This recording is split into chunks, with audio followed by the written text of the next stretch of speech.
T-minus 20 seconds.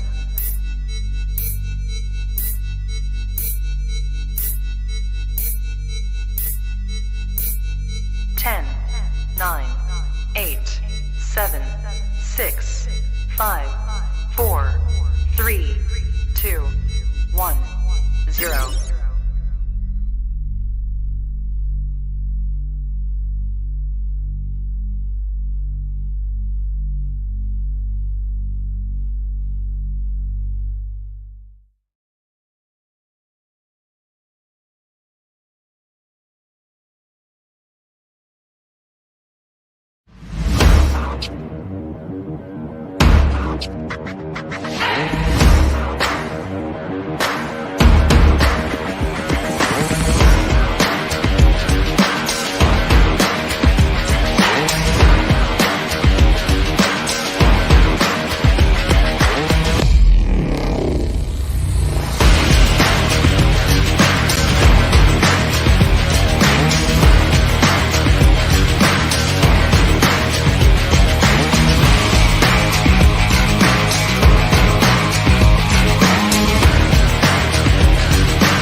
Hello, everyone, and welcome to Bucks Report's very own Live from the Cheap Seats, but not on Sunday. Here on a Friday night, here to kick off your Friday evenings late night for you.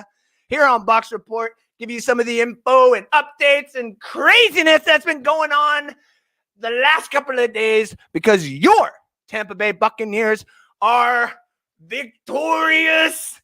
Eaten down. That's right. No matter how we did it, no matter how bad it looked, your Tampa Bay Buccaneers came out on top, 1-0 in the season. Final score 31-29. What a game. What a drive at the end of the game. What a damn game. Isn't this great? Isn't the culture great? Isn't this amazing to feel? Isn't it great having this beautiful feeling to start off the NFL season with not only a dub, but putting our damn banner up in the rafters and beating the Cowgirls right on back. Get them back. Come back. Go get them out of here. Helmet hat go. Championships don't fall. That's how it goes. Cowgirls are out of here. Next opponent up, the Atlanta Falcons. But before we get into that, we're going to talk a little bit about this game. Some of the players, get a little bit more in-depth, talk to you, the fans, tonight. So before we get right on into it, remember to like, remember to share, remember to follow me, but not only me, Bucks Report.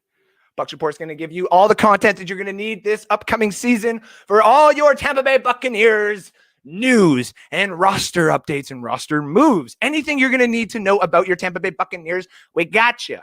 And if you're a fantasy football fan, why do you think they hired me? That's one of the fantasy football geniuses out there. Every Tuesday night, after Rick Hughes has done his show, I'm going to be giving you an update with my co-host Alex Luce-Moore about the up-and-coming fantasy football week, injuries, roster updates across the board, talking about some sleeper picks, some of the people you're going to need on your bench, and, excuse me, just got off work here. I had to grab a burger. And letting you know, week to week, quarterback, even down to defense, which Tampa Bay Buccaneer you're going to want on your roster, who you're going to want to start, and who you're not going to want to start. And if you want to know what my thoughts were on Chris Godwin, you're going to need to tune into North Sports Dynasty tomorrow because I have some words I need to eat and I have some things that I need to apologize for. And I will do that tomorrow because this is not a fantasy football show. No, we do not deal in fantasy on the live from the cheap seats with Andrew Faubert. No, we deal in absolutes. And absolutes are winning. And a new segment I'm actually going to bring up on this show now that we're finally in football season. Something that Rick Hughes, guy who I've learned a lot from here at Bucks Report, got something that he alluded to and something that he wanted to do that I'm going to respectively say capitalize on, but I'm going to do it because I've done this across a lot of different platforms and a lot of people like to hear it. Is something Colin Cowherd does. So when I was right and when I was wrong. But in this case, Canadians apparently are always wrong. So we'll just call this one please and thank you. And we'll get to that later on, where I basically will admit 3 things that I'm going to take pride for being right on, 3 things that I'm going to admit that I was wrong on. And this is something that a lot of people need to get involved into. All right? You're going to say some stuff, and you're going to hope that it goes under the radar. Instead of it coming brought back into your face like a lit firecracker, admit to it. Let's talk about it. Just hold true. If that's how you believe, opinions change. That's how it is. But the opinions about our Tampa Bay Buccaneers are not. Our Tampa Bay Buccaneers raised the rafters. We put on the white jerseys, and we kicked off the NFL season at Raymond James Stadium against the Dallas Cowboys. We were looking a little rusty. Let's admit, just off the bat, we knew and we know that we were an elite team. We had to sit back, get a couple of bumps in there before we finally found our footing underneath us. And when I mean finally found our footing underneath us, I mean Tom Brady, man, it's 44 damn years old, still threw 50 times this game. 50 attempts, completed 32, 379 yards for 4 of those TDs and 2 of those INTs. Those INTs were not necessarily his fault. It's not like we saw the beginning of last year where players were running bad routes and we were all trying to make cases where I don't know what you're talking about. We'll get into that a little bit more later on.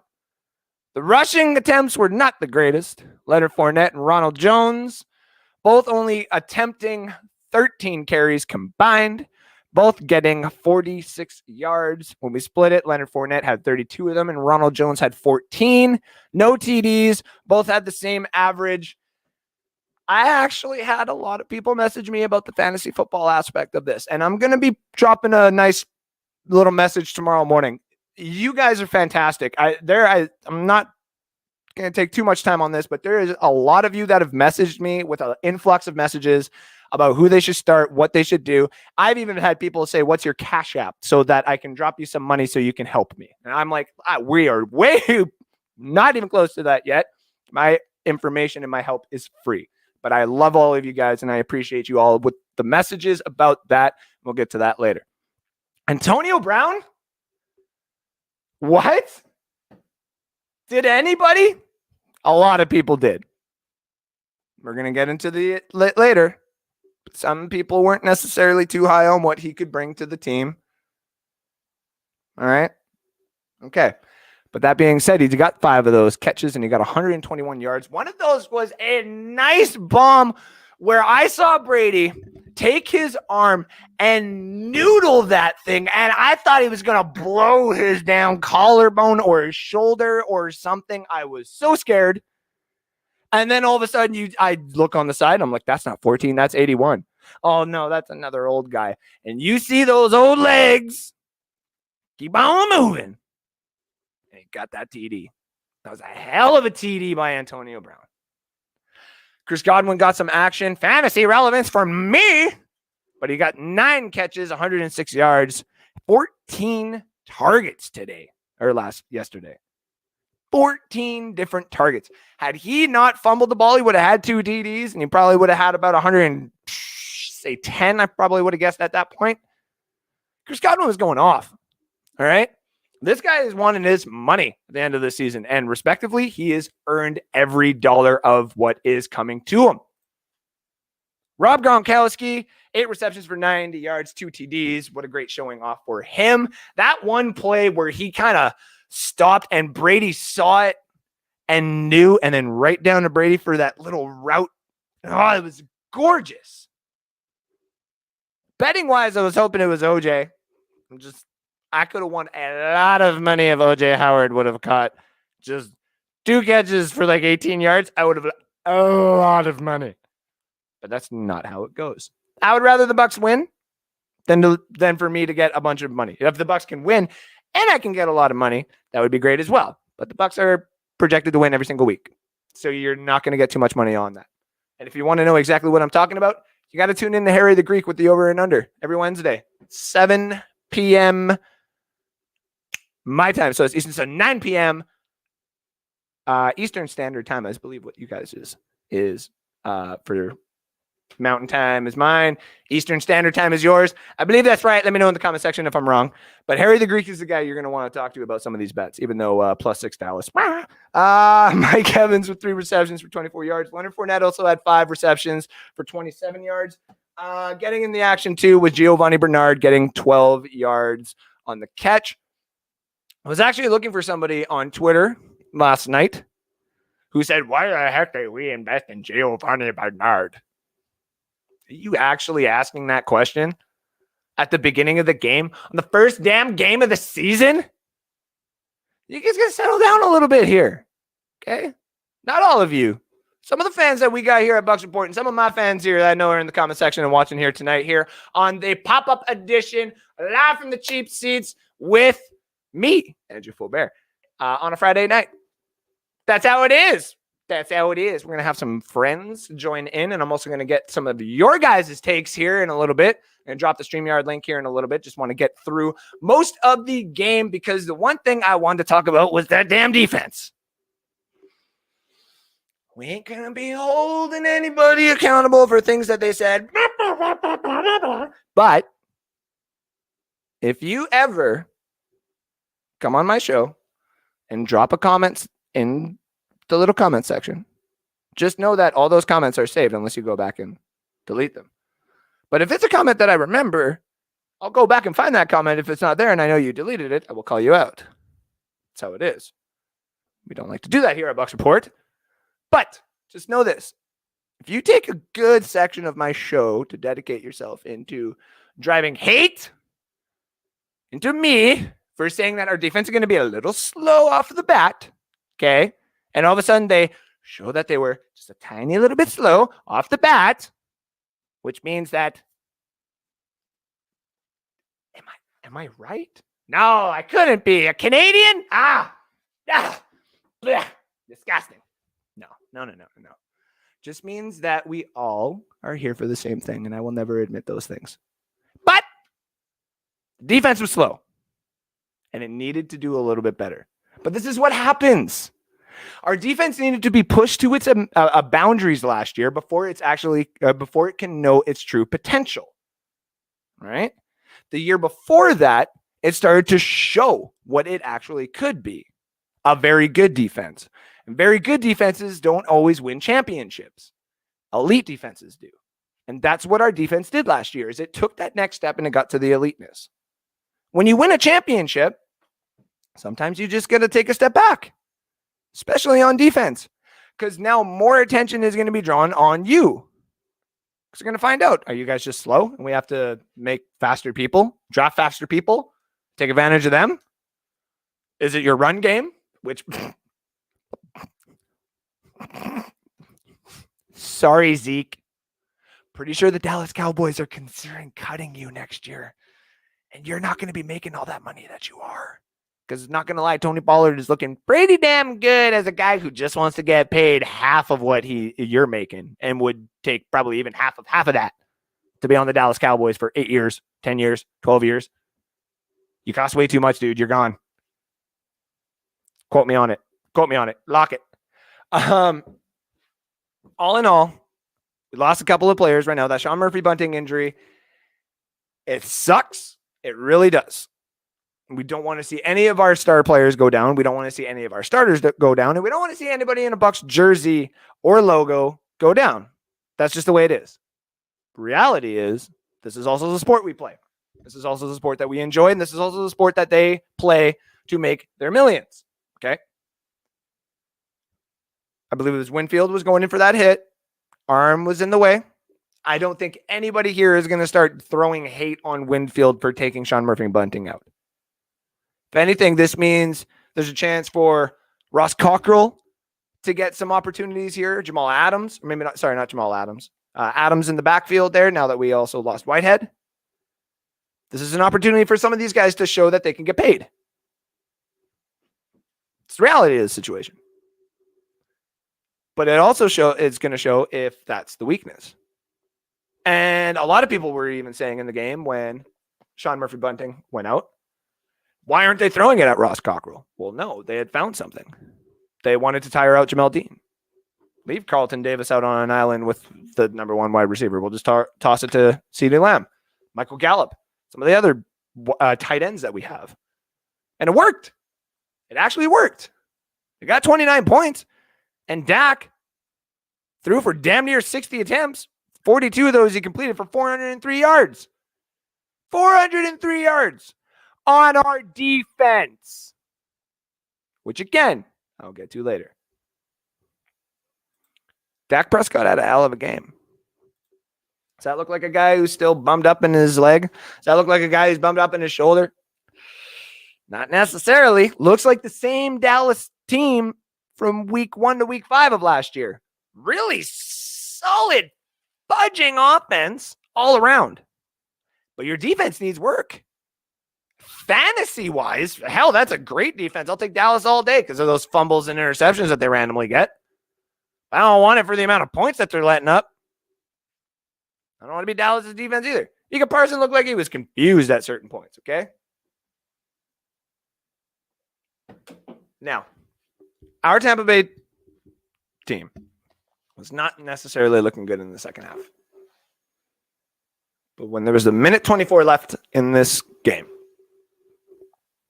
Tampa Bay Buccaneers went down the field, kicked a field goal, and won the game. Had we had done this before last year, we all would have been like, oh, right on. I would have hopped on some shows and talked about how we would have ruined our draft pick. Now we've gone from like 5th to like 8th again. Man, what the hell? We are not that culture anymore. Okay? If we lose, we're not talking about draft picks. If we win, we're not talking about draft picks. The only draft pick we're talking about is Joe Tryon here. This is a different culture. This is a different age. When it became a minute 24 left in the game, for 5 seconds, rip my shirt off like I'm Hulk damn Hogan. And, oh, brother, I'm powered up, brother. We got all juiced up for 5 seconds. I said, that's it. There's not enough time. We're not going to do it. And then I remembered who our quarterback was. And I remember what we did last year. And I remember how much we paid our kicker because our kicker is that good. And I remember the team that we assembled.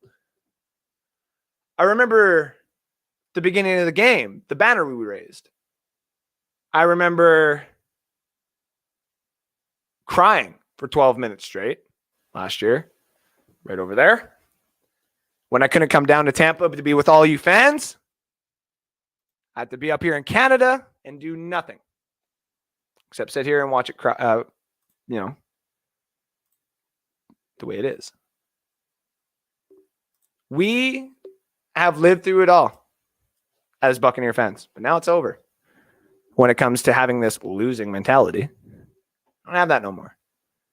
Because we got the GOAT. We got 2 tutties. We got going for 2. And we got the hell of a defense. Why would we want anything else? So I smacked myself across the face, and I said, we are winning this. We're just going to see how it happens. And yes, some people are coming out. I got so many people who, like buddies out here, just different fans. I got a Broncos fan messaging me being like, hey, pushed off. I got people who came to my work today, too, who are just realizing that they now get to pick up their herbal essences, we'll call it, from me, and get to talk some football for a little bit. Makes for a great combination for some of these guys. Now they found out I'm a Buccaneer fan, and all of them came in today and said the same thing. You know damn well Chris Godwin pushed off. Technically, by the rule book, it's got to be full. Just like this, okay? It's got to. I'm not And I know some other outsiders are going to come in and be like, oh, he's being the Brady excuse and enthusiast kind of thing. No. Let's go by the rule book here, which has been the same damn thing that has hurt us all before, has it not? If it's like this, that little bend, you can still see that elbow poking out, and like this, it's not a push-off. If that's a push-off, what Chris Godwin did, and you want to take that away, then we're taking away one of the greatest shots that Michael Jordan ever did in front of all of the Utah fans. Was that a push-off? A couple of comments will probably say yes. Teach their own. Technically, by the rule, needs to be a full extended arm of a push-off. But you also can't be a pansy and take a diving call, which we call in hockey, which is he touches you and you're like, oh!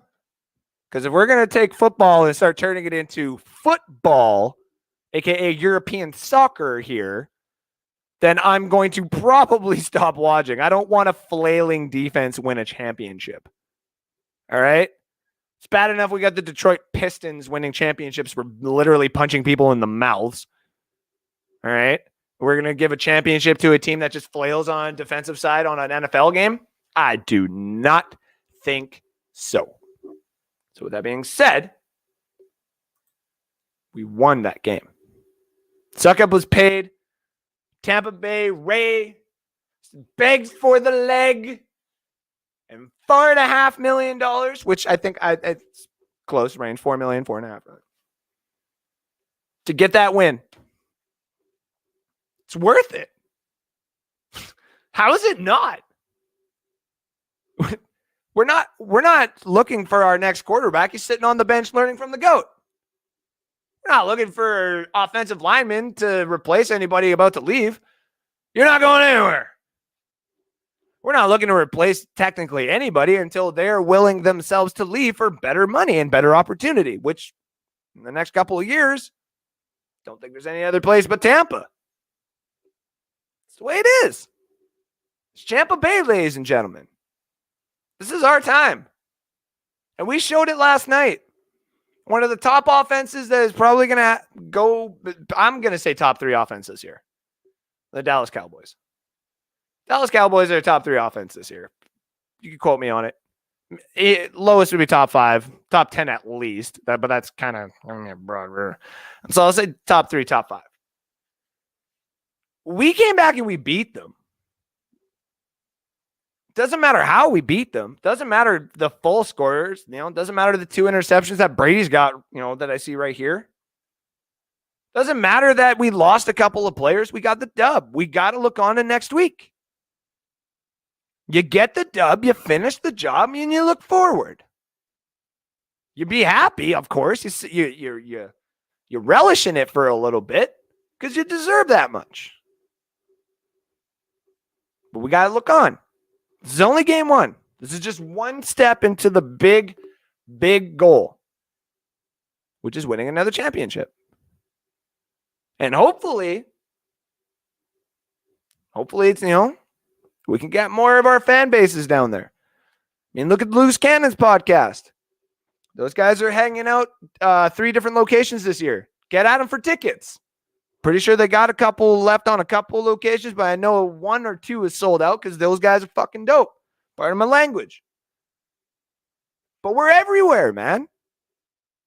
Up here in Canada, do you think anybody here in Canada is a bigger Tampa Bay Buccaneer fan than me? There's a big old following in Ontario. Those are rich guys. Oh, I can afford to buy all the really good Tampa Bay Buccaneers souvenir and have a suit made out of orange sickle, this, that, and everything else. Congratulations. I can tell you right now that I would knock out any fan if I had to when they talk crap about my team if I had to. I would also help every damn elderly person into the stadium before I would let any rambunctious kid get in there because this is still the culture of the Tampa Bay Buccaneers. Yeah, we're still winning. It's a lot of retired people who still enjoy watching their Tampa Bay pride. There's many different things you can do to be a diehard fan, and there's many different things that you can do to be a blend-in fan. And I can tell you right now, up here in Canada, My name is starting to be popped off in a lot of different people's mouths, all right? On different radio stations and all across. Not only to Bucks Report here, and it's a big shout out to them because they've been a big contribution into that, but it's also because I just don't care.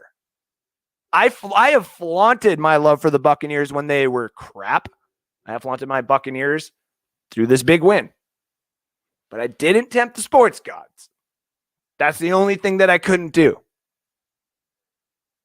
This is your Tampa Bay Buccaneers time, all right? I said to be cautious in the past, and we're going to get to that in a little bit here about some other things that you need to just be cautious on. But this is now the winning culture that you've expected here in your Tampa Bay Buccaneers.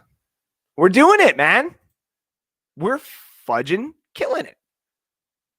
Got the Cowboys out. Now we're looking to the Falcons. And don't be surprised if Matt Ryan throws for 350 yards. Okay? It's the way it is. I'm going to drop the StreamYard link in here because sadly here in Canada, don't have a landline, as much as I would love nothing more than to have you guys call in and talk through a phone. I know that's a few people's preference, and I totally understand that. You can always pop on without being your face shown or anything like that, okay? But if you have any questions, you have anything that you want to get off your chest as a fan, got about another half an hour to 45 minutes, which is an open platform. I am going to get a couple of miscreants in here in about 5-10 minutes.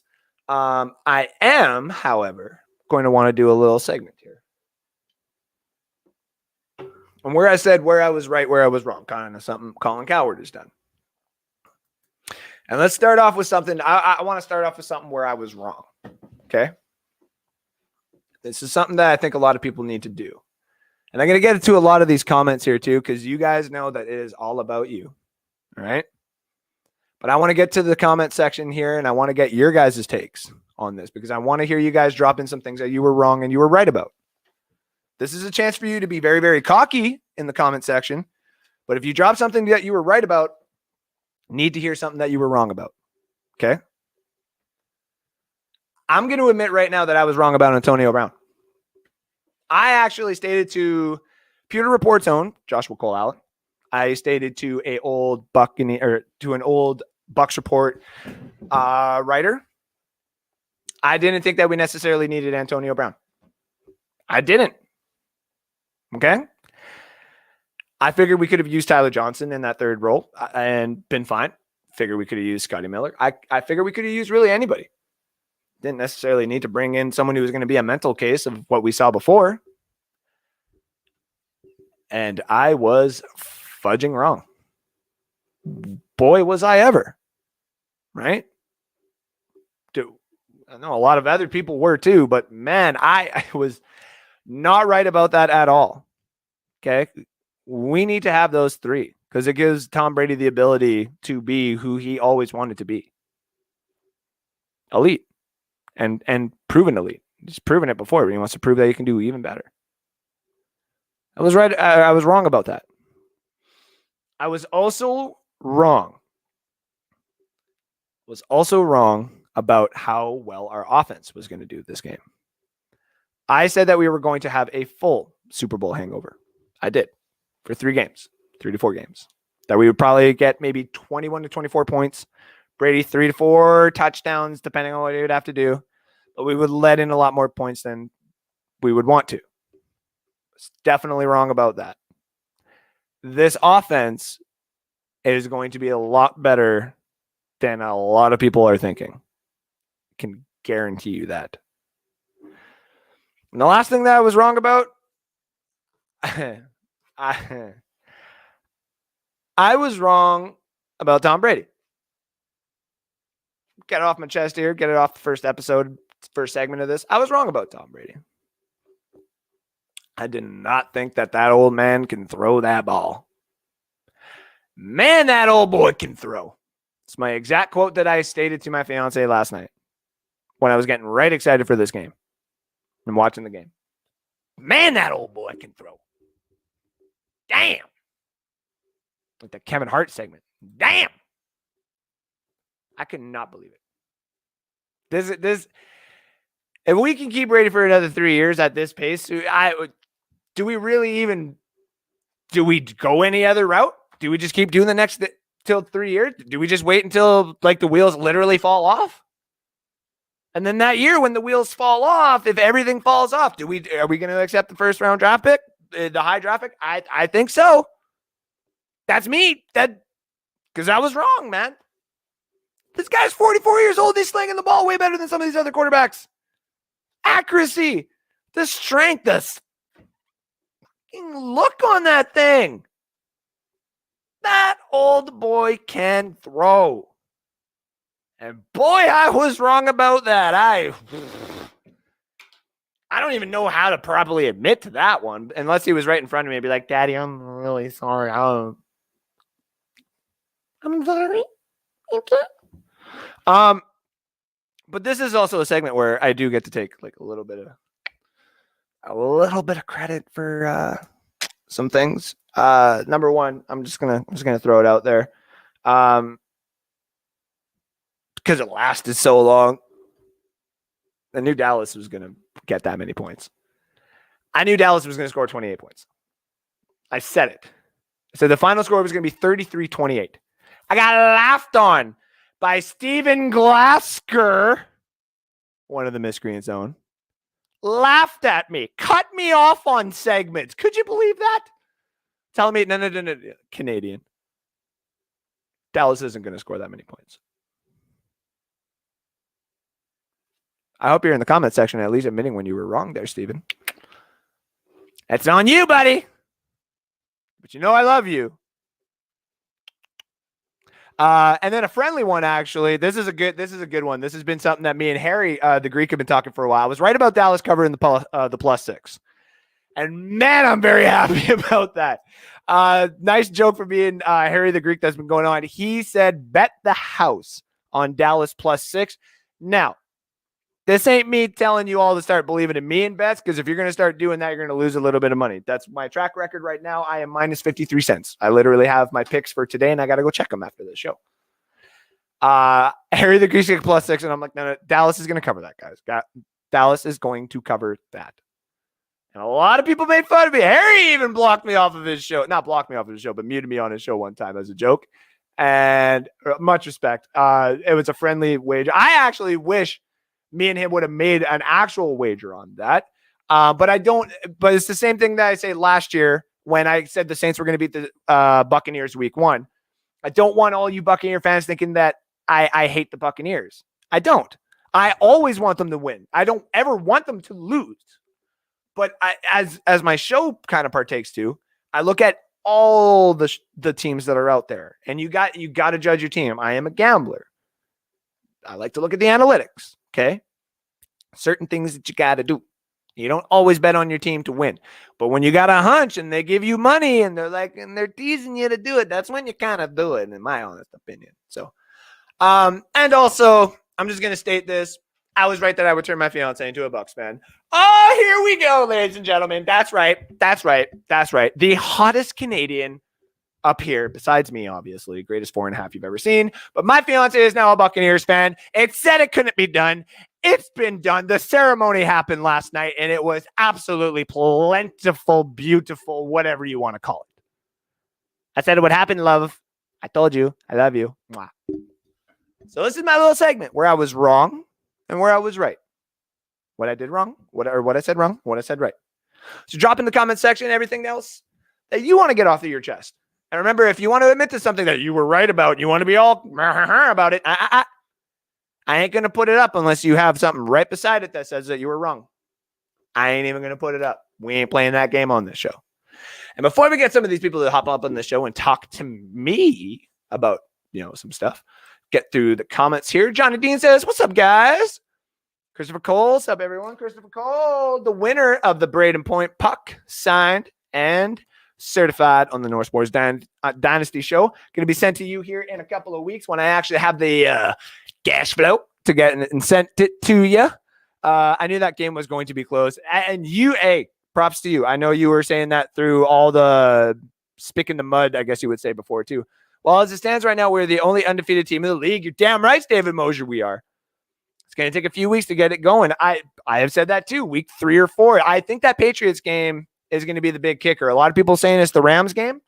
I think it's going to be a Patriots game, personally. Happy Friday, everybody. Whoa. Matt, how we doing? Oh, no, you can come right back in, buddy. I was literally just going to pop you in. How you doing tonight, my friend? Well, I was going to talk. I need to turn the TV off or you're listening to some junk, so bear with me a minute. Not a problem. I'll get you out of here, and we'll get him back in here in a second. I had 31-27, missed by 2. Me and you were pretty close on it, and a lot of people looked at me like 33-28. Like, when the hell? Anyone would have guessed 31-29? But people have guessed 31-28, not 31-29. I was pretty close. I said 38-28. A lot of people were in that ballpark area. So remember, everyone, game 1 is always a lie. That is always true. Does Andrew have dual citizenship when he's on the Bucks report shows? Technically, no. I can keep my own Canadian since can't really speak tonight, guys. I apologize. My Canadian citizenship. There we go. But that's I'm coming down. Once all this crap kind of ends, I'm coming down there. And I even told the fiance, like, listen, I'm just going to rack up a couple of bucks and just drive for like 2 weeks. Come down there, do some shows, party with all of the fans. That's the dream. What's up, Andrew? Steven Glasker, good to see you tuning in tonight, my friend. They passed for over 100 combined throws between Brady and Dak. How amazing is that? What a flipping game. And the blitzing gave the wide receiver a chance to show off on the Cowboys. Very true. It's not that Todd Bowles was like a deer in the headlights or anything there, but it was more like I gotta have to try to blitz, but damn, these wide receivers are good. Walito Echeverria, thank you for tuning in. I hope I said that right as well. Yeah, as much as we love Brady throwing the ball, we don't need to have him throw it 50 times. That means the running game is a non-factor. We still need to balance the pass and the run. I agree. And that's why I'm thinking that if these running backs don't get it going here soon, I do think we're going to start leaning on Gio a little bit more. Not going to lie, I left Brown on my bench. I'm so dumb, man. I'm not even going to try trading for him in my dynasty league because I just look like an idiot. Someone would screenshot my attempt at it and be like, look it, he's doing it. He's doing it. He's trying to trade for buck play. I'm not going to do it. I have Chris Godwin who went for 22.9 points, so I'm good, man. I did start Dak against Loosemore. Oh, Alex. Hey, quick shout out to my co-host. He is dealing with a sickness right now, some COVID-like symptoms. Hoping that he gets through this. I do not think he's going to be able to pop on the show tomorrow. He gave me a shout out on that. Me and the fiance were talking about it last night. Teared up a little bit because I don't like to see my co-host go through that again. So everybody, thoughts and prayers to my co-host Alex Loosemore in the comment section, and hope that he gets through this perfectly. AB roasted his corn. Man, did he ever? It looked like prime AB. Ben Parrish, thank you for tuning in tonight, brother. Here we go. Reds rants? I might think so. He's also a Riders fan. Oh, don't have to do that to me, buddy. You don't have to do that to me. I was going to go to the game tomorrow, but I got way too much stuff to do. The defense we're playing against an equal or better offense, sometimes that will make them look worse than they actually are. This is true. Very true. Thank you, Johnny. Ed Keto Moorhead. We finna blow past the rest. I agree, buddy. I agree. There's a couple in there, though, that I'm just like, it's not that I'm scared. It's more nervous. It's same thing as last year going into some of these games. He's got that some games, but those are the ones like say next week where we're like, oh, we're going to blow past Atlanta. That's the one that's going to scare me more than anything. And also anytime we play the Giants, because I really hate the Giants and I don't ever want to see my stadium filled with Giant flipping. Yeah. It was a beast. Oh, man. Isn't it cool having like our own little version of a flying Hawaiian Aaron Donald or Donald? My God. Ed Keto, facts. Thank you, brother. Dean got exposed. I'm still wondering why we didn't give him help. I think that's kind of this might actually sound weird, Matt, but I think they were doing this weird chess game where it's like, if you were to drop Winfield down for that coverage, knowing that the safeties were already kind of thin, that is when they could have possibly taken advantage of Cockrell, and it could have been even worse. I think it was some kind of a weird chess game, but I was even thinking that at some point too, which led me to that assumption where it's like, I think Dallas might actually be a little bit smarter than we think like we the fans think they are. McCarty is a good coach. Just sometimes his play calling wasn't the greatest. He should have let Kellen Moore have it. And I'll get you guys in here in about 3 minutes. I just want to get through a couple more comments. I got a couple of the guys waiting. A win's a win. I'll take it. Hells yeah, buddy. I'll take it every time. Correct, Christopher. Via had a highlight game. That is true. I need to get my mouse over on this side. Where's my mouse? There it is. Hello. Matt Colson again says, yeah, I was just moving people like a bulldozer. I cannot believe that. Zeke picked up the blitz all night. That's true. Yeah, but he's paid to run the ball. He was a no-show. Very true. I actually liked Pollard a lot better. This guy cracks me up. Joe Kenda, I appreciate you. I ain't a comedian like our Johnny B, but I tell you what, if I got down to Florida, I would probably do an open mic night with Johnny B, and I would want to charge people because, man, the amount of people that would show up for that and how funny that stuff would be. The red leaf, Hans, that's going to make me cry. The red leaf rocket, that someone screenshot that. I'm an emotional wreck. I love you. I love you, Hans. You're my boy, Blue. Dallas whole run game was shut down. That is something the Tampa Bay defense has done consistently for the last 3 years. Oh, hell yeah. AB was on fire. Damn right, AB was on fire. 1:45 left on the clock, and Bray has the ball. No stress there whatsoever. I agree there, Johnny. Constance Teasler. My apologies if I got the last name wrong, but hey, Andrew, hello to you as well. Week 1 games are always unpredictable. Dallas played over their expectations, and we were underperformed. This is exactly right. If you look at last year, some people made a lot of money off of Jacksonville beating Indianapolis week 1. A lot of money. And I don't think you're going to find too much value for that this weekend, but there is some there. He just ran 11 times or so. Exactly. His best run was at 13 yards. Everything else was just crushed. Exactly. 32 of 50. Brady's 100th 300-yard game. That's right.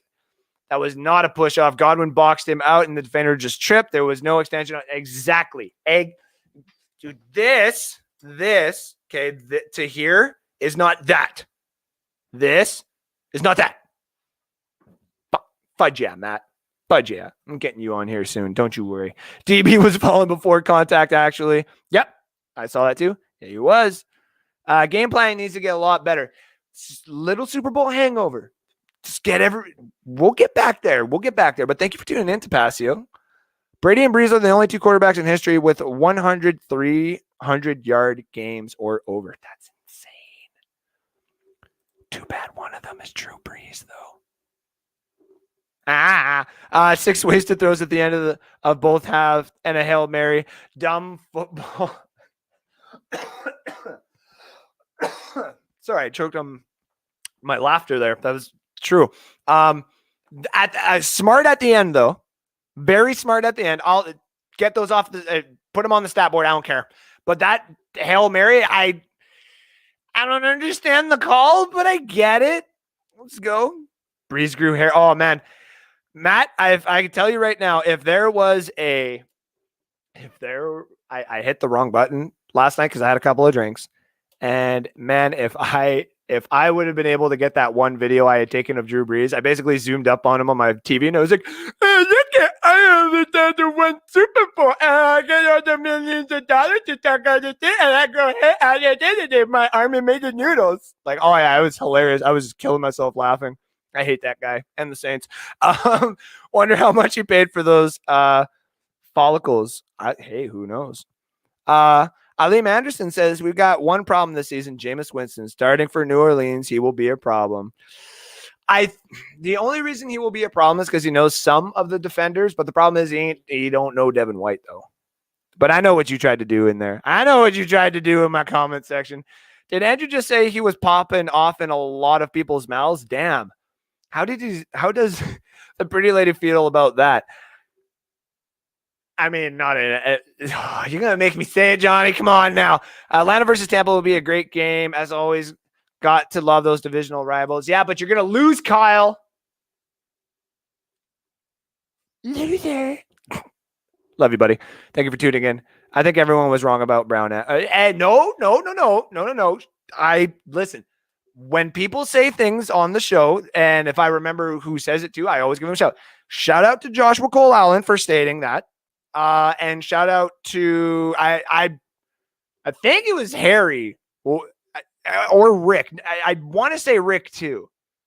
But shout out to Joshua Cole Allen because he was the one. He's like, Andrew, let's talk about this. And we actually had a good 10-minute, say, kerfuffle about it. A very friendly kerfuffle.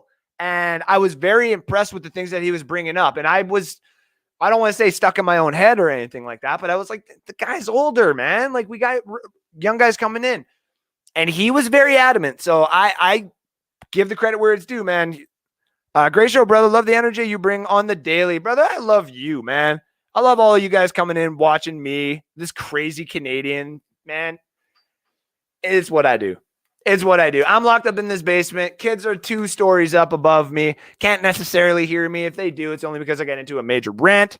And honestly, man, I love all of you guys. I love the fact that I get to talk to you guys every single day.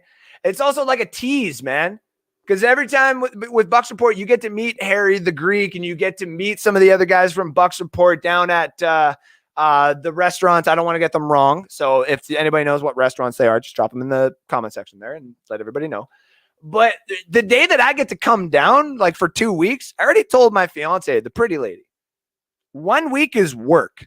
Okay. And that work is going to meet every single person. Me getting into Raymond James Stadium and just taking pictures. Okay. And I'm just going to be an emotional wreck because I have dreamed about going to some of these places and seeing some of these things. I don't get to go to the Joe in Detroit. That's on me. But I'm getting to Raymond James Stadium before that thing is gone. I'm getting to Raymond James Stadium to see a game with all the Buck Report fans and all the fans that I've made along the way. I'm doing it. It's happening. So you don't know Tommy Terrific Brady? No, I do now. The game he had on the edge all the way through. John Corathers, thank you for tuning in. I agree. All the way through. And then I realized, I'm like, we got Brady. We're good. Bucks Report also says same. I'm aggravated that Evans didn't get targeted more. Do you feel like Brady is going to lean on Brown and Gronk and leave Evans out? He's an all-star. Love Evans. Want to see him get more ball play. Here's the thing, actually. I think this actually goes more in matchup placement. Some teams are going to have certain corners and certain other personnel that may target Evans differently than they may target Godwin or Brown. Next week, and maybe the week after, if we keep not targeting Evans, they're going to move all their best players to our, Godwin and AB and Gronk and some of those. Then all of a sudden, we're going to have a nobody one game left on Evans, and they're not going to game plan properly for what would happen if Evans actually did go off and get targets. So we have so many people that we do have to feed, and that does become a problem, yes. But it's also a benefit. It's a great benefit to have here. Amazing benefit to have, honestly. Evans is still going to be relevant. Just like Godwin will and just like AB will. But there's going to be games where they don't get the full look. That's just going to happen. Whoever betted the 5.5 early on, they lost their mortgage. Yes, they did. But like I said, Harry the Greek is actually really, really good on bets, okay? The Dallas one is, don't take what I'm just saying. Me and him I'm just throwing some shade at him because I love the guy.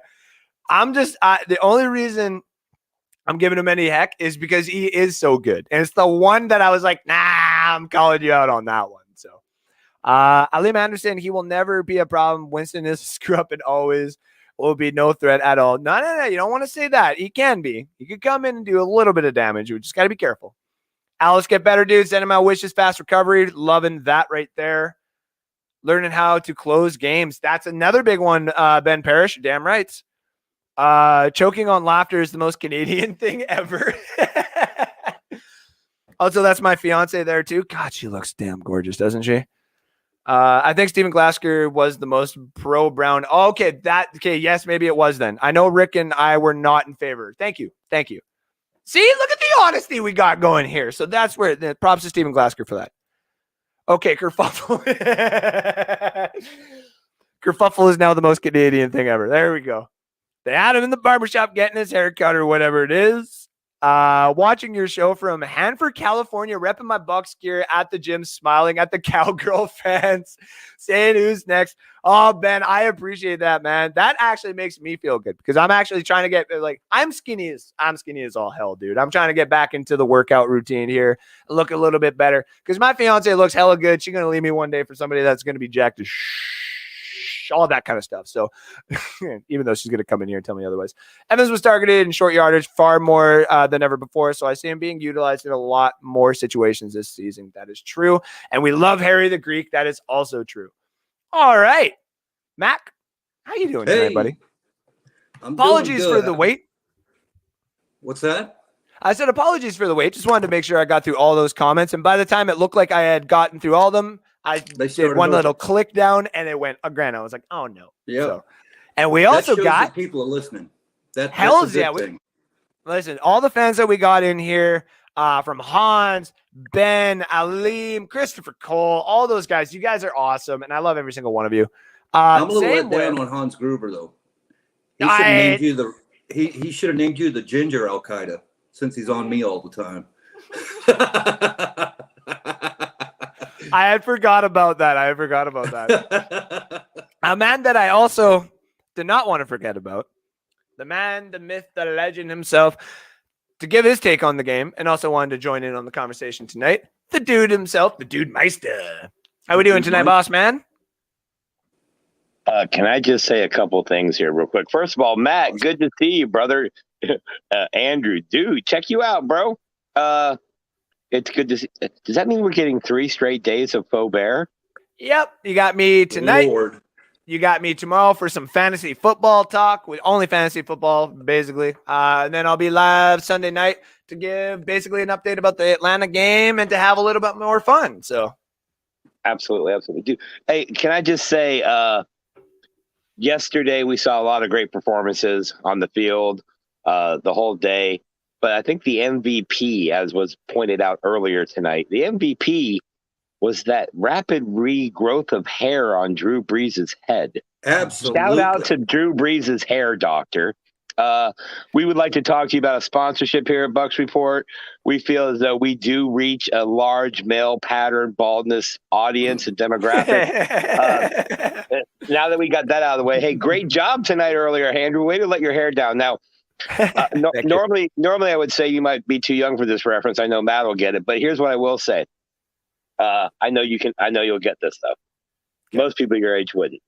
The wife pointed out earlier tonight as she was watching you rant and raving, he reminds me of a real life Captain Caveman. Oh, right. And you know what my response was? Unga bunga. Yeah. So every time. Hey, that game. If you weren't a fan of either team in that game yesterday, and you watched that game, that was for a kickoff game, the first game of the season, a Thursday game. Thursday games always suck. Yep. That was a phenomenal game. That was a great game. And anybody who ever watched football in the last 2 decades, if you thought when they handed the ball back to Tom Brady with over a minute, I'm not even going to say how much time, just over a minute and a timeout, and all he needs is a field goal, dude, you don't know football. No. All right? The pass interference that you guys are whining for, Cowboy fan, Cowgirl fan, all whatever gender Cowboy fan was it? Yeah. Buyout. Anyway, long story short, his arm, it wasn't even a matter of his arm extending, like Andrew said. That's the icing on the cake. The fact was a back shoulder fade like that is designed to put the defensive back off balance and out of position, which he was. They're running full speed, and then he has to stop. At least the wide receiver knows he's stopping. This guy is stopping unprepared. Therefore, the laws of physics say if you watch, they all rock back on their heels or the side of their feet facing away from the receiver. He's already going backwards. The hand gesting or the hand jiving, that happens at the top of every route in the NFL now. Yeah, That's literally all they do anymore. Did it look that way? Sure. But if you really stopped once they showed the slow motion, you understood that. That's why there was no call. And even at that point, dude, that crucial part of the game, you're going to make a call like that as a ref. Dude, I know you're related to the great Hockey Lee, the referee, but that guy who was refereeing last night, you ain't him. Don't make your name like that. I know exactly. And Matt, so you have been watching this game too. What do you think? Did they look like they had the Super Bowl hangover a little bit? Like, did they kind of brush off most of it? Yeah, I made a comment to Teresa Baxter about it. They opened up like they'd read too much of their press, and they just didn't look ready. But I'm going to attribute part of that to the preseason no-show. They only played in one game. That's and true. What Chris Collinsworth was talking about, that all these players are getting cramps and stuff. It wasn't Dallas getting cramps. It was the Bucks. This is our home turf. This is our home atmosphere. We should be able to deal with this, but it wasn't working like that. No. What bothered me about that game is we gave Dak confidence, and that built up over the period of the game. I had that game at 31-17 because that's right, you did. Yeah, and I knew we were going to get 30, and I said, I don't know if they can get 29. Well, damn if they didn't try. So right. So yeah, we did a lot of things wrong. Losing Sean Murphy Bunting was a big hit. Yeah, and it looked like Dean just wasn't ready, and they knew it, and they were picking at him. And it was like, here's the rookie in the backfield. That kid Adams that came off the practice squad played like an all-star. The dude was everywhere. He did. Yeah, he looked did. Like John Lynch for a second there. And then you got Jamal Dean, who's on the roster, and he didn't show up. And you could look at his face; he was getting frustrated. And you could tell that it was getting in his head a little bit. But the dude texted something on Messenger, and we both agreed. Why don't they put somebody over there? Because there was a break. There was a commercial break, and I said, "Watch when they come back. They're going to throw at Dean and get their third down, whatever it was. I forget exactly where it was in the game. But damn if they didn't do that."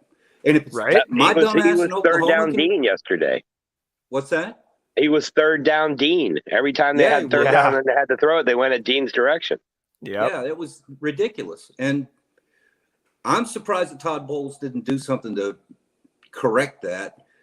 It was obvious that Dallas was afraid of the middle. They weren't going to run up the middle. They weren't going to play up the middle. They were giving the linebackers and the front seven all the respect in the world, and they were going to pick on the edges. It started out that way. Everything was a screen. Everything was to the outside. And then when Dean was in there, the threat was gone. Because if you got him on one-on-one, Chris Collinsworth said he's well known for taking a bite on the double fake. Well, if Collinsworth knows it, then I'm damn sure Mike McCarthy knows it. Exactly. And it was evident. You know, if we hadn't had a field goal kicker with a bad back shank something worse than me on the golf course, this game would have been lost because Dallas would have had that extra 3 points, theoretically. But theoretically, of course, yes. Or Tom Brady would just executed a winning touchdown drive instead of field goal drive. Well, that's true. Too, we can kind of expect it. Now, what he just said, isn't this funny? 3 years ago, we'd have said, well, I hope we can win a game. Exactly. Now we say we're going for another championship, and people believe it. And when we say, well, we need a touchdown, well, Tom's going to get us one. It isn't a thing, well, Winston's going to get us down to the 17 and throw a pick in the end zone. Or Brad we don't Johnson. have that mentality anymore. Or Trent Dilfer or anything like that. No, it's it's weird. Yeah. You know? As a lifer, this is, I've said this before, we get this every 20 years. So live in it, roll in it, bathe in it, whatever you got to do. Get your little world rocked, because it'll last for 2 or 3 years, and then we're going to have to replace him with somebody normal. And even great normal, even if we had Herbert from San Diego coming over here. That's not Tom Brady. And you're going to go back to that mentality that we had with Winston, like we can get close, or Brett Favre, and get in the fourth quarter. We're going to either go all the way and win it, or we're going to throw an interception that's going to change the complexion of the game. Very true. We don't have that issue with Tom Brady, but I don't think Tom Brady really wanted to work that hard last night. That was stressful. And it was. I've seen comments where people saying, "Why'd we just throw the ball away 3 times? Why didn't we go to the end zone?" It's pretty simple. We wanted the clock to go away. We didn't want. We're going to get the points. We didn't want the clock there. That's safer than running the ball. Yeah, they're way safer. But like back Yeah. in the day, that would have been a thing to do. Like just give it to the running back, let him dive it down Right. 3 times, let him take the timeouts or whatever. Nah. I think that kind of showed even when it was Giovanni Bernard on the field. I think it was kind of Bruce Arians being like, I don't no running backs. Let Brady just throw it out of flipping bounds. And that's what happened. Like Giovanni Bernard, he would look at Brady and you saw that one angle where he's looking at Brady and he'll wait. And Brady's doing his whole command. And you see Giovanni Bernard be like, hey, and Brady will go something like this, right? And he's got it. And it was, and he's doing all this. And it was the same play all 3 times, but it was just messing with Dallas's defense enough to allow. And I believe if you go and look at the tape, I think on 2 of those plays, it was one specific player. And then on another play, it was a different player. So Dallas was confused as all hell. They were like, they're not running it? Wait, what the hell? Okay, they threw it. Or it's just a miss. And then second down, it was basically on purpose. They figured it was going to be that on third down, but this is also the Bucs. They have shown last year too that we're not going to do necessarily what you think we're going to do. And it worked. And I was so flippin' happy about that. And I was very happy of a couple of other players or people that called that online, because I'm not going to hate on guys and gals. I'm not going to go in and like tear down their throats. Like, you just shut up and understand. I'm going to settle down a little bit. I'm going to give some of the new culture here some time to understand like what we need to do and stuff like that.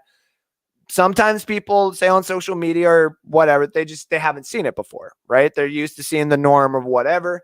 All we got to do is just give them nice little friendly reminders. And I think we're going to be fine on that. But I knew it. After the first one that happened, I knew exactly. At first, I was like, what did he do? Oh, okay, he's going to do that another 2 times. We're going to cut it down to about, okay, hell yeah. We got this. It was a great game. I'm just so happy that we got that. I got a couple comments here that I wanted to get to as well. Aleem Anderson says, and if the Saints fix those problems, especially the turnovers, then what? Replaced by Tom Brady to being Drew Brees' replacement, hotbed for revenge games. I'm actually going to agree with you here, Aleem. And not even if you're just trying to, troll. And if you are, it's actually a really good comment to troll because it's very well written, actually. I do think that if the LASIK is fixed and if Sean Payton has formed a type of offense around Jameis where Taysom can still flourish in what he does best, they can be scary. And this is the reason I have them at 12-5. I do think maybe later on in the season, Taysom might get 3 or 4 games to start. It's just the way it is. But I do think they have the capability and the offensive line, which Johnny Dean, which I'll bring him here in about a minute or two, has reminded me. The Saints offensive line is top tier in the NFL. As much as I want to hate on the Saints for everything that they are, because they suck, you can't hate on their offensive line. They have a very, very good offensive line, and they have a very respectable defensive line. But in a whole, they still suck. So that's just me. So if you see me hating on the Saints, it's actually not just because of Winston there.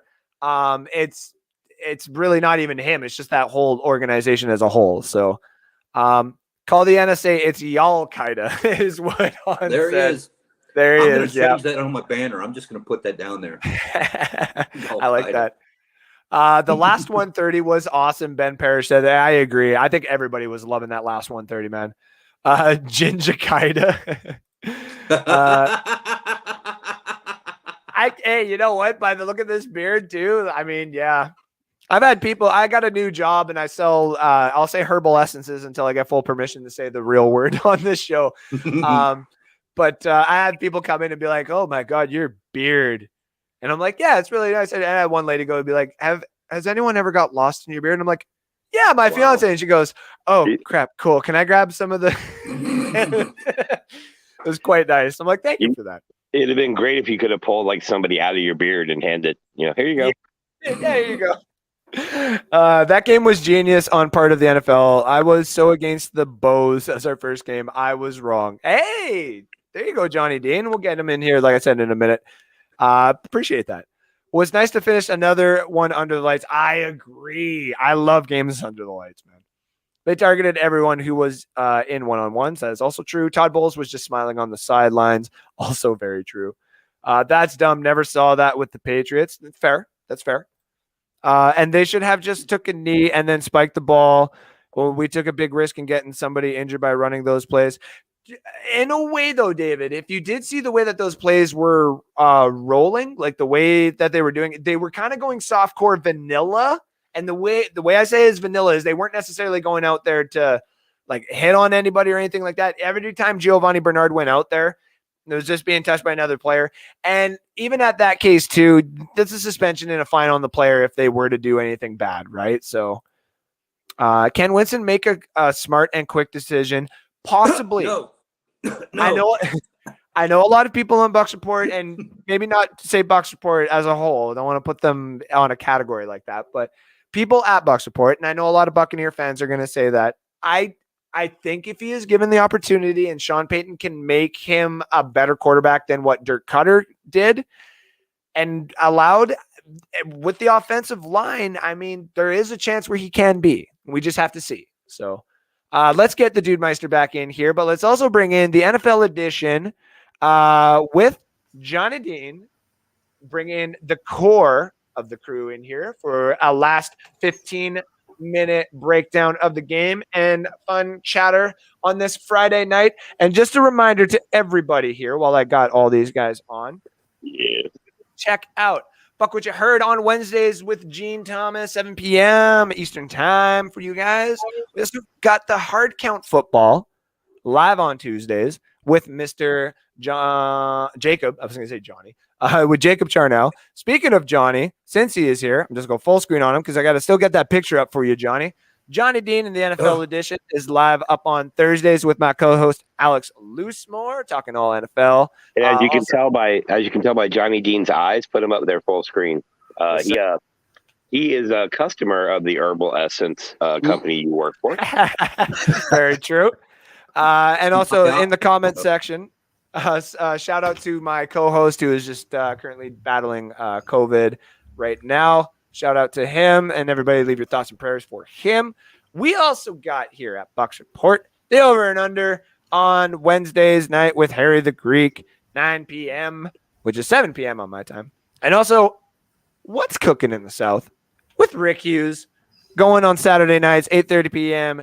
Eastern time. He also does the Bucks Report shows Mondays and Fridays, which I am stepping in for tonight.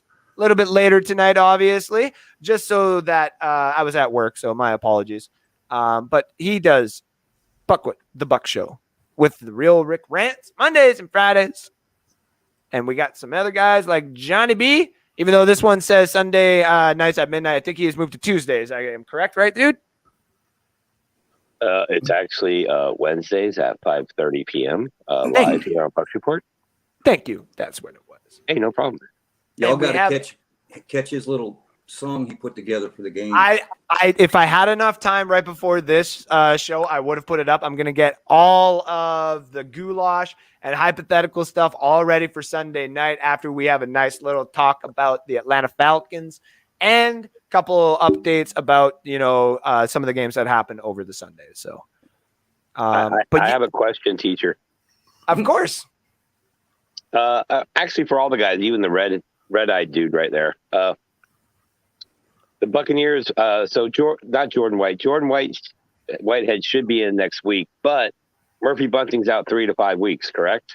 Yes, sir. Is that true? Oh my goodness. Yeah. Should they go for a free agency signing? And I'll let your mind wander there, Andrew.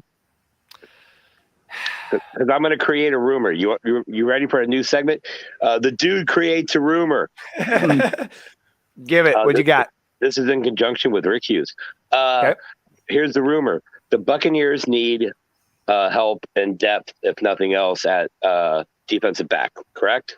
Yep. Yes. Murphy Bunting out. That means who's going to fill in for Murphy Bunting? Russ Cockrell. All right. Would you rather have Russ Cockrell or Richard Sherman? Richard Sherman. All day. Every day. And if he comes for a deal like the other guys did last year, that veteran minimum-ish area with some incentives, could you see that happening? I've been preaching it all day. It's 3 to 5 weeks, dude. To be honest, There's a corner, and I'm just drawing a blank on his name. There's a corner that we had either last year or the year before that played in our nickel position that was really, really good. Evans. No, not the safety. It was a corner.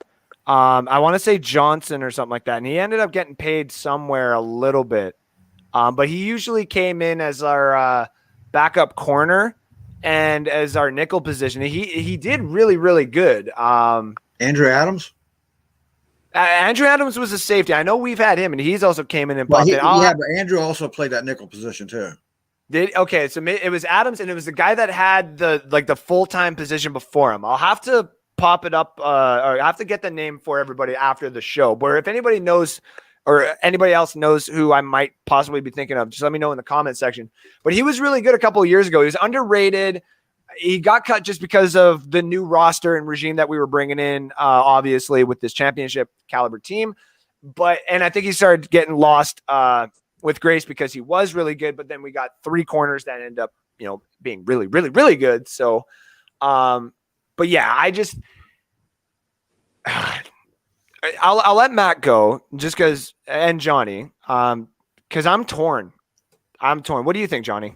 I think me and the dude talked about this earlier, man. I agree with him. I think not only that his kind of experience in the NFL, if his mind is right, and we know about that, right?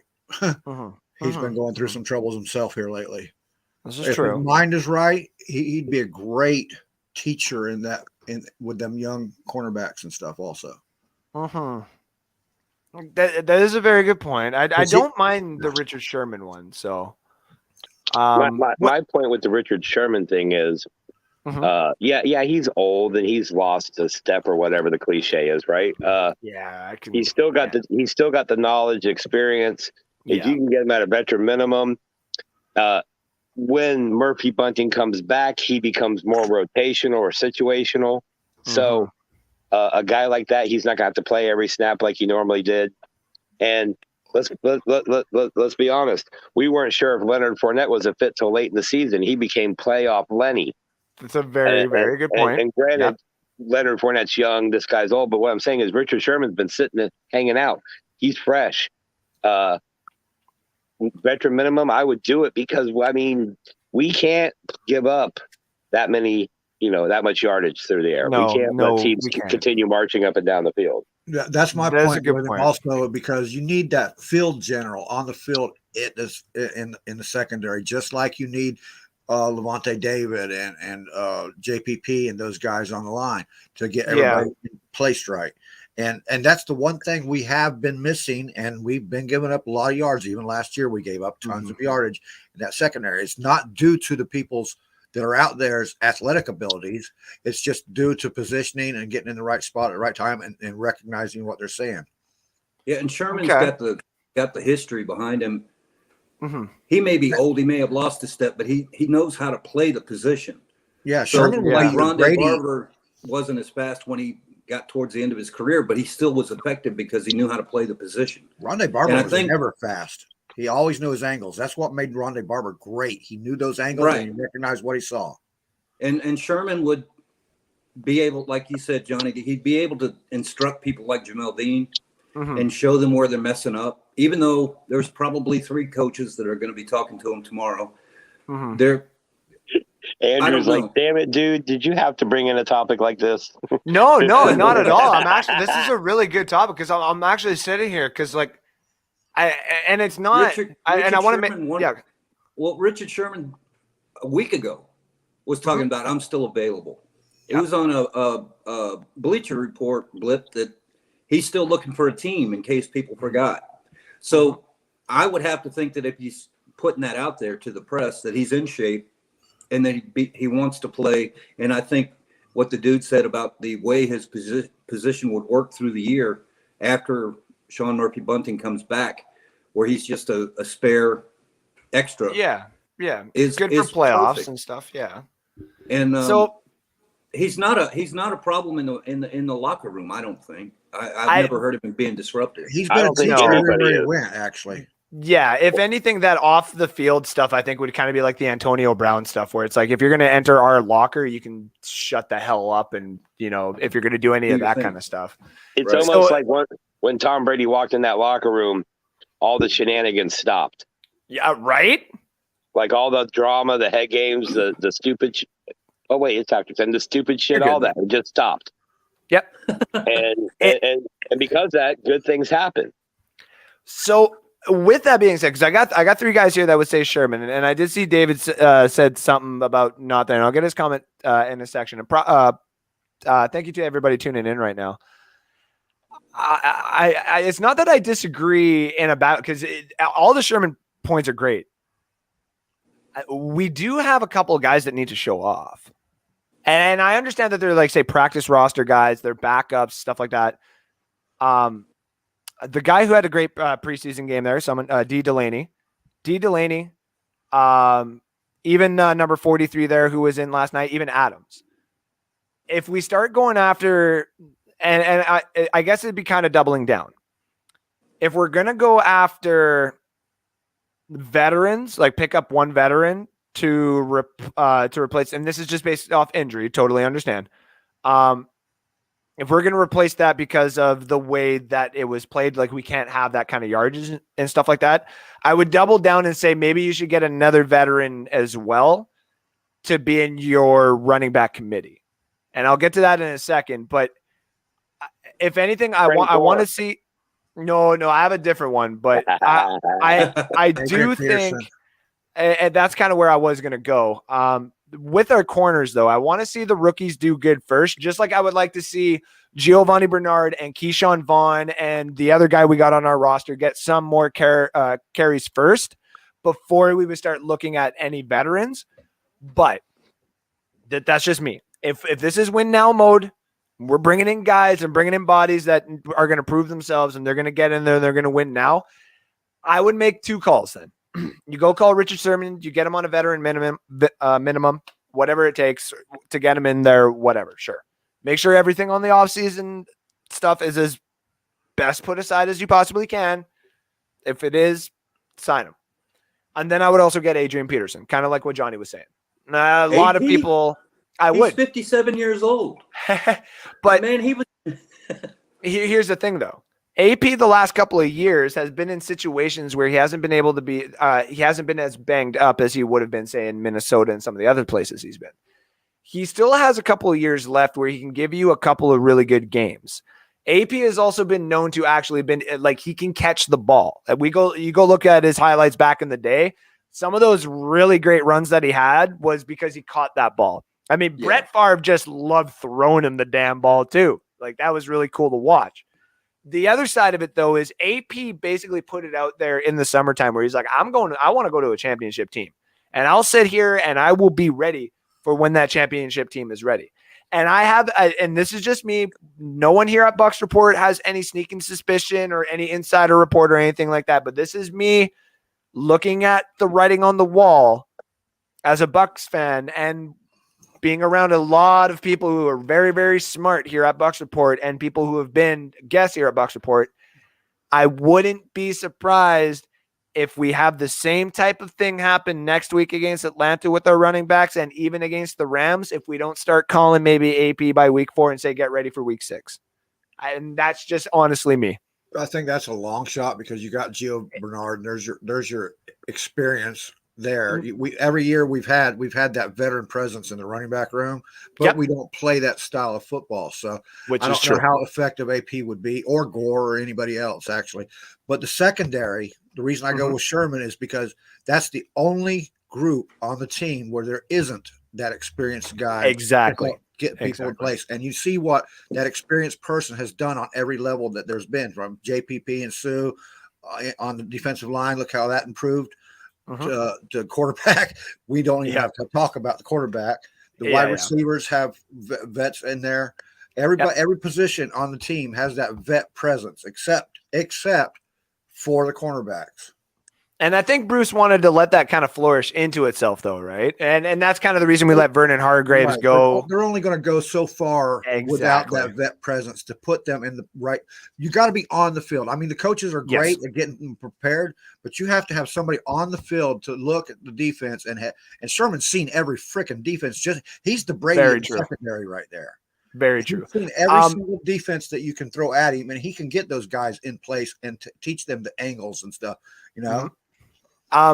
To your point though about the Giovanni Bernard thing, it was Bruce Arians today actually was asked about the Giovanni Bernard situation. I think it was Jenna Lane that asked it if he was going to get more touches, and he said he is our third down back and our 2-minute back, and that is basically when he came in. Yeah.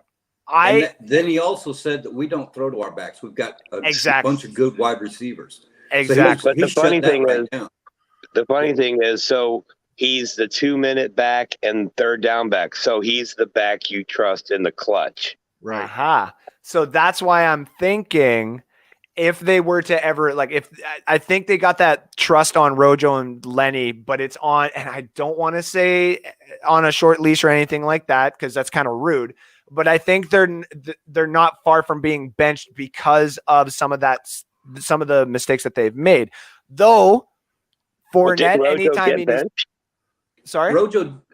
Didn't Rojo basically get benched? He didn't have a touch after the fumble. No, I know. Aaron said in his meeting today that Rojo got inside his own head and he couldn't let that go, so we just didn't let him out there. Yeah. So somebody somewhere in the middle, either he benched him for a quarter, and then when he went to go back to get him, he was still being a punk or whatever, or anything. Yeah. And coach said, "Well, that's fine. We got these other guys," and that's the way it turned out. But every time you fumble, whether you're a wide receiver or a running back or the quarterback, well, he doesn't do it with the quarterback, but he will sit you out for a while. Yep. I made the comment last night that if you drop the ball, you drop in the depth chart, and that's Arian's way of thinking. He wants you to get it in your head that if you want to play, you got to hold on to the ball. Whether we like it as fans or not, that's just how our coach is going to coach. We just got to accept it, kind of thing. I don't like it personally. I mean, that's where from high school on, man, that's how it's done. I mean, you hold on to the ball. The middle. I'm always in the middle because some of your best players are always going to drop passes. I mean, we were Evans. I mean, look at Evans at the beginning of his career. They were talking about Evans and Amari Cooper being like the two busts of the NFL, and all of a sudden those guys. Not Evans. Evans showed out last year, and Amari Cooper showed out last night. So, and both have gotten. Yeah, well, he showed out because of who he was playing against. I mean, Dean gave him a highlight reel, and that's just. Hold on, Johnny. Go ahead, dude. Go ahead, dude. Again, I'm pounding on Sherman because I said it. When it was first brought to my attention again by Mr. Rick Hughes when we were talking offline. I, like Andrew, I had the initial reaction I had when they talked about signing Antonio Brown. I'm like, no, come on, we don't need that, right? Exactly. And then I stopped for a second and said, wow, last year late in the playoffs and Super Bowl, and now the first game this season, we're like, holy crap, we got Antonio Brown. Yeah. Richard Sherman isn't going to play at the level Antonio Brown's playing. That's not what I'm saying. What I'm saying is it will be nice as we get towards the playoffs and on a playoff run and into the playoffs and hopefully deep into the playoffs that your depth is Richard Sherman. Right. Yep. I mean, think about that. Now, a couple of comments here. Just wanted to get to these. Isn't Sherman looking at possible jail time for the DUI, smashing into a fence, all that kind of stuff? There is the possibility, but there also is a lot of misconceptions in that. There is still some stuff he shouldn't have done. The doorbell cam does not look good on his case either, but there is also other angles that have come out that it's not, I don't want to say it's not as bad as it looks, but it's also not necessarily as extreme as it looks, right? But we do need to see everything happen first before we can make a full opinion on that. I would agree with that. Sherman has the knowledge, but he don't have the speed no more. They're going to have to keep a safety over the top of him at all times. Now, here's the thing, though. In San Francisco, they did let him have one side of the field, and as long as you can cover that 7-yard gap outside of him, San Francisco had a lot of good success with that running through. And we have two very good safeties when they're healthy, and even a third one who's arguably a starter in anybody else's team. to back him up. So I can get, yeah, exactly. We could probably do that if we needed to. Ezekiel Elliott isn't a joke. That boy was manhandling White when he was pass blocking. And to what Matt was actually saying earlier is, yes, that's pass blocking though, but he needs to do more considering of what he's being paid to do. There's a reason why running backs are losing some of the contracts that they are losing now, is because we looked at the Le'Veon Bell situation. We've looked at, and it's more Mike McCarthy with Dallas. I'm not going to put it all on Zeke, but you look at the Zeke situation, you look at Cleveland. Some teams can do really good with the running back, but as soon as he gets paid, it sometimes harms the team. And Dallas is loaded right now and is going to have to save some money here soon. I think it's going to have to come from there. And don't want Sherman bringing that woke thought into our locker room. Keep that stuff on the West Coast. Kind of like what the dude Johnny and Matt has all said here. Anyway, I don't think that thing would even come close to our locker room. The GOAT is already here for a reason. He would text him first and be like, hey, that attitude doesn't even come close here, right? Well, you got to realize there's people that have been drafted from the West Coast that are in our locker room. Absolutely. That's also true. Washington, that's where Vita Vea came from, right? Yeah, Tom Brady trumps everything as far as when from what we've seen. That's all we can go by, right? Yeah. He runs that locker room not in like a president or dictator, just that he's there and you have to act a certain way or you're going to be pulled aside, and that itself translated to 2 or 3 wins last year for this team. Right. Just doing the right thing at the right time. And when you don't, beating yourself up until you do, because that's what Tom Brady does. Go look at the sideline. That is very true. That is very true. Look at the whole team. Look at the leadership on the team itself, period. I mean, from the top to the bottom, you start with Tom Brady and you go through JPP, Sue, all these great Levante David. There's great leadership on this team. Yeah, did you guys see America's game this week? Yep. Yeah. Okay. Do you see how Devin White was talking about, I'm a second-year guy, but, because I perform, I'm still leading. Exactly. I'm still telling these veterans what to do. Hells yeah. It kind of goes into what Ben Parrish is saying here. Sherman, not a bad pick. Definitely got to fix that issue regardless of who it is. That's a very good point. Tapasio also said there's nobody available better than Sherman. There is a couple of corners that would be, honest opinion, I think across the board here, a couple of tiers underneath it. But the Buccaneers weren't going to pull on I think $8 million it would have costed for Roby at his cost, if it is a 6th or 7th round pick, we wouldn't have been able to swallow that. Here's a weird comment because it comes from my mother. My mom says Sherman was the Seattle player, right? Yes, Mom. If so, I think his ego got the best of him, and with his arrest, I don't think he should play at all. Why reward bad behavior? So it's a good comment, Mom, and it's a good thought. The problem is though, and America. I'm glad one of them said it, but it also goes with the NFL, right? If you have the skill set, you will get the chance. That's the reason why Aldon Smith has been allowed back into the league compared to Ray Rice, and a couple of other comparisons like that. Let's face it, these major corporate advertisers like Budweiser and Chevrolet and all that, they're not paying that money to put their name next to Ross Cockrell.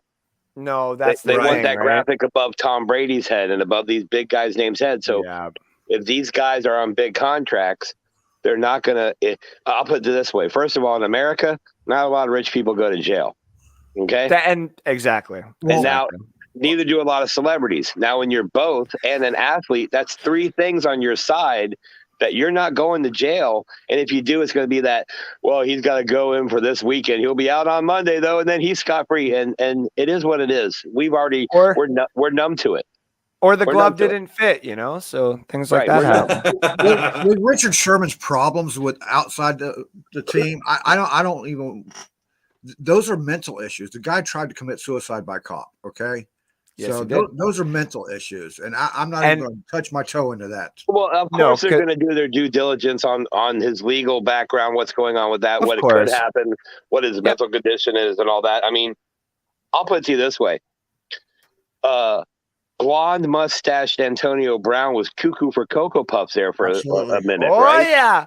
As I go and do that. But we can speculate as to why. I really don't care. I'm glad he's better. That said, a couple talks with Tom Brady. You move in, you hang out with Tony Robbins for the weekend. Boom.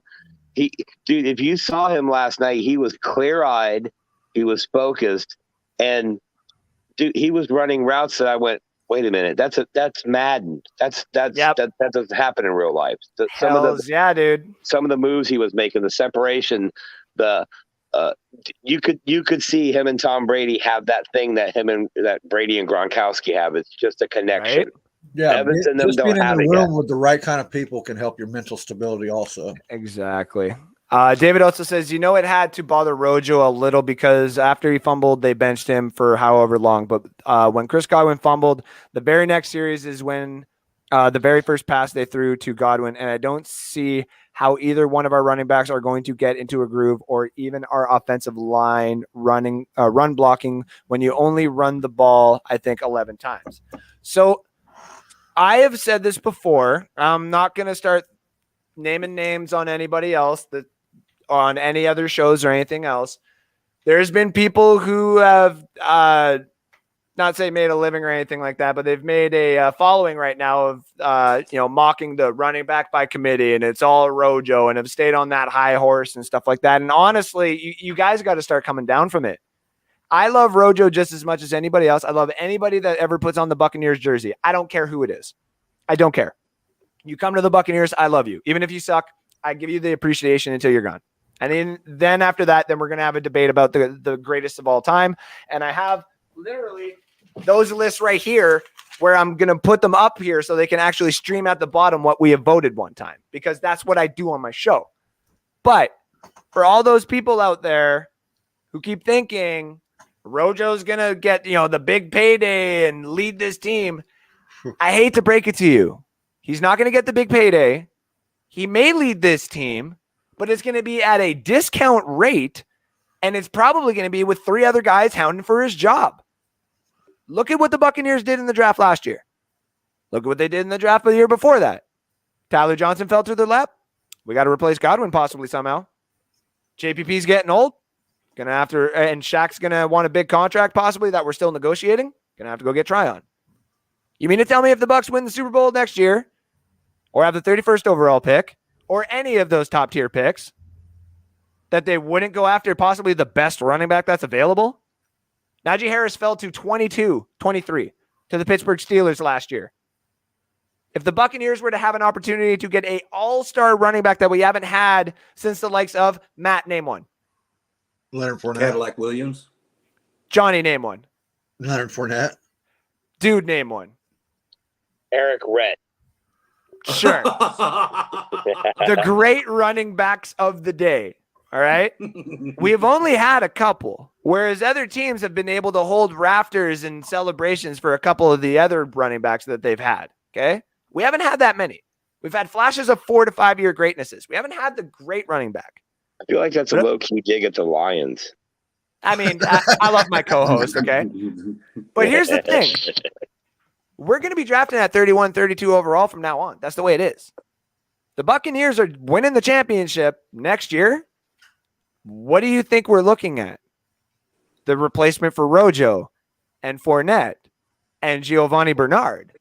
Basically, every single person that is going to be replaceable, as in the contracts are running up, as in the same thing that happened with Godwin and Shaq Barrett. Just look to the stars, and you follow me at North Sports Dynasty with my co-host because we do mock drafts. And by the way, props to Alex because he actually, by percentage-wise, is an analyst for the amount that he got right last year. And because he got one more right than me, I'm still just a piece of crap. And just what I do here. So. Just a piece of crap. I'm just a piece of crap. Even though my fiance doesn't think that. She's over there looking hella fine in her Buccaneers attire that I am going to rip off of her in about 20 minutes. Oh, thanks for sharing. Well, there's Dolphins gear underneath it. I need to take that off and put Buccaneer gear over top of it. I can't have that stuff in my house anymore. Anyways, David also said, Andrew, the police video shows him trying to take the cop's gun. To Johnny's point, though, it was because of suicidal actions. Some of the stuff that is going on is really hard to talk about, and it is hard to get a full, complete story until we know everything that has gone on.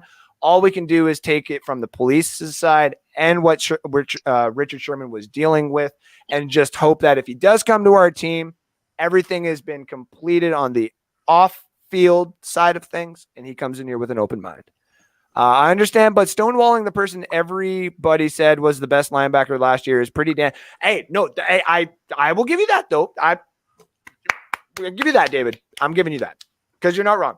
If half of his contract was, I think if I'm not mistaken, I think it's like 12 and a half a year, maybe 14. But if half of his contract was $7 million to block like Devin White's coming at Dak Prescott, you earned your effing cash, buddy. I much respect and props to you, David. Devin White still had the best stats of the linebackers last night. No, he did not. Who had a better? That was David, buddy, wasn't it? That was David. Okay. Yeah, Levante David. He had one hell of a stop on Ezekiel, that's for sure.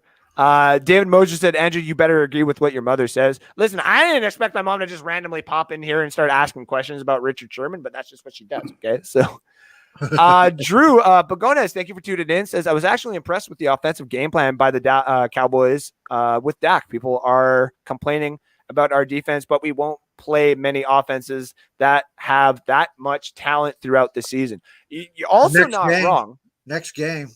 Well, I was going to say, in comparison to the Cowboys, like on their level, on the Cowboys offensive level, I would say the Rams and I would say the Bills off the top of my head are the two that I would say we need to game plan like we're playing the Cowboys then, because they got some offenses that I don't want to play with at all. And so, one of the New Orleans games. And one, we're week 8 split with New Orleans at the rate we're going right now. I've said that. I still have the two that I said this year is still the Patriots in week 4. Sorry, I got distracted. I just looked the Saints week 8. Sorry, I don't mean to butt in, but I just looked up on Devin White. He had eight total sacks last night. So wow, he wasn't shut out. No, he wasn't shut out then. Okay. I heard on a few other shows last night and this morning that they wonder the reason why we only ran the ball 11 times is because Brady's ego, because he's giving 2 plays to run out on the same set is a run and one is a pass, and he always checks to the pass. Even when they had nobody up in the middle and it was like 3rd and 2, he still tried to throw it to Bernard out on the backfield instead of just running it right up the middle. Problem is, though, if we keep sticking to the game plan that everybody thinks that we're going to do or that is anticipated for, that's how we never win. I mean, we did 67% of the time in first games last year run the ball with basically Rojo. Yes, that is true. But that was also to keep teams on it's the first play of the game. We're just going to run it. We're going to see who's out there. We're going to see how they set up. It's just the way it is. It's the way the Buccaneers are going to play it. But I'm also not going to not tear them up, which I'm not saying you are, David, of course. I'm not going to speak ill too much about the defense because they still allowed 403 yards passing and 29 points up, but they still at key moments made the key tackle or a key play to do what they needed to do. Not as much and not as well as they did last year, because last year they did like hella good plays here and there. Okay. First game. Exactly. But it's going to take time. It's going to take time. Like I said at the beginning, the defense is going to be the slowest part. It's just the way it is. Okay. Last 2 comments before I get everybody out of here tonight. Thank you all for tuning in for a pop-up edition of Live from the Cheap Seats on a Friday night. Christopher Cole says, I believe that BA would run the ball if he had a great running back. Buddy, you imagine, this is just me. You imagine if Bruce Arians back in the day, came to the Buccaneers and we had a 23-year-old David Johnson Jr., the old Arizona Cardinal pass catching back. Oh boy. Who did he have in Indianapolis? It wasn't a scrub, I'll tell you that right now. It was it wasn't Trent Richardson. It was just before that. Oh my God. Matt, well done. You stumped me. And I should have known that because I was going to say, I know they made the trade for Trent Richardson and it was to replace one guy. And now I'm losing it if it was before or after that. Wasn't it? Oh God, what's his name? The one that Alex likes to draft. Ah, damn it, dude. Why are you doing that to me again? Damn it, man. I got to get through these. Hold on. I'll figure that out. I guarantee Matt has spit tobacco into a spittoon before. I have. Wow. I have. Are you kidding me? I probably have more than Matt, dude. My 2 months of like chewing that I did in my life was like worst thing ever. I'm still pulling out 2 crap months. like, dude, I'm still pulling. Dude, I just took a swig with my tongue down there and it tasted like freaking Cherokee lime again. Damn it. For the record, he said tongue. Tongue, guys. And Bucks Report says it's time to turn our attentions to the Falcons. You are damn right. And that's where you are going to see me on Sunday talking about the Atlanta Falcons, who to look out for, some of the sleepers on that team, some of the offensive weapons, some of the defensive guys, just giving you guys a full spectrum breakdown before you get a full week slate from Mr. Rick Hughes and everybody else at Bucks Report. Because we got a long time now before the next game. We got a whole Sunday where we can sit back, relax, and be like, oh, cool, the Cardinals won. You know who else won? My team. That's right. Your Tampa Bay Buccaneers, ladies and gentlemen, are victorious 31-29 over the Dallas Cowboys on a Thursday night game to start the season. These gentlemen are all going to leave with me at the same time. All of you at the same time. Tell all the fans goodbye and see you this weekend. Au revoir. See Au you revoir. next week. Later. Later, Gator. All right. Yeah. All right, guys. Thank you all for tuning in on the late episode and a pop-up episode of Live from the Cheap Seats with your host, Andrew Faubert. That is me live here in Canada. If you can believe it, here in my basement where they finally let me out sometimes. You have all been so great, so special for tuning in. I appreciate every single one of you. This has always been a blast. I always enjoy these shows, especially when you get the call, like, can we get a show on there? Damn right you can get a show on there. All you got to do is give me a call, and I'll be here for all the fans anytime they need me. So props to all of you guys for staying around and popping in for this show. Thank you for all the people. Woo, that was a little rough. Apologies for that. Thank you to all the fans who gave love to my co-host, Alex Loosemore, who is just dealing with some COVID stuff right now. We are hoping that he is going to be feeling better. He will not be on the show tomorrow, but we were just hoping that he gets all the rest that he needs. Shout out to him. Shout out to you, the Tampa Bay Buccaneer fan base out there. You guys make this really fun. Whether we were winning or not, I would be doing this because I love doing this. I love talking about the Bucs. I love being around fans who know exactly what they're talking about. And that is why I will always bring on Matt Coulson. So I always bring on Johnny Dean. It's why I bring on the boss, even though he's kind of got like this black card because this is his, beautiful baby. He's allowed on here anytime. But if he speaks stupid crap, I'm going to kick him off. But he never does because he's a very intelligent man. And just like every other man on this platform and woman, everybody here is absolutely intelligent and brings the best Buccaneer content for you, the Buccaneer fans, daily here on Bucks Report. Stay tuned. You can see me tomorrow morning talking fantasy football at 2 p.m. Eastern Time, 12 p.m. Mountain Time for all my Canadian viewers around the world. And then I'll be back here live from the cheap seats on Sunday night, 6:30 p.m. Eastern Time, 8:30 p.m. Eastern Time. Thank you all again for tuning in. Much love. Take care now. Bye-bye then. We'll see you on Sunday. T-minus 20 seconds.